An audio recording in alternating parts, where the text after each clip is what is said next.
শিশু মনস্ট্রেটের চিকিৎসায় সহায়তার হাত বাড়িয়ে দিল ডিওয়াইএফআই। আগামীকাল উন্নত চিকিৎসার জন্য দিল্লি রওনা হওয়ার আগে শনিবার সংগঠনের পক্ষ থেকে সংগ্রহ করা আর্থিক সহায়তা মনস্ট্রির পরিবারের হাতে তুলে দেওয়া হয়। উপস্থিত ছিলেন ডিওয়াইএফআই রাজ্য সম্পাদক মণ্ডলীর সদস্য গৌতম ঘোষ, বিভাগীয় সম্পাদক শুভঙ্কর মজুমদার, রাজ্য কমিটির সদস্য বিজয় বিশ্বাস এবং অঞ্চল কমিটির সম্পাদক আশিস চক্রবর্তী। পাশাপাশি গৌতম ঘোষ সমাজের সকলের কাছে মনস্ট্রির চিকিৎসায় সহযোগিতার আবেদন জানান।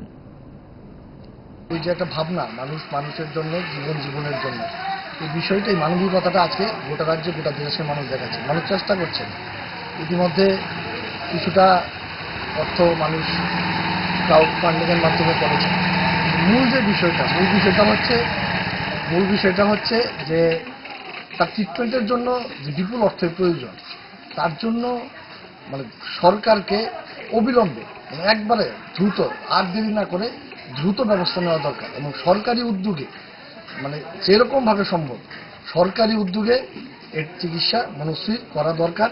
এবং গোটা ত্রিপুরা রাজ্যের মানুষ, আমরা ভারতের গণতান্ত্রিক যুব ফেডারেশন ত্রিপুরা রাজ্য কমিটি, আমরা চাইছি যে মনস্ট্রি যে হাসিটা, সেই হাসিটা আরো দারুণভাবে ফুটুক, মনস্ট্রি আরো বড় হোক।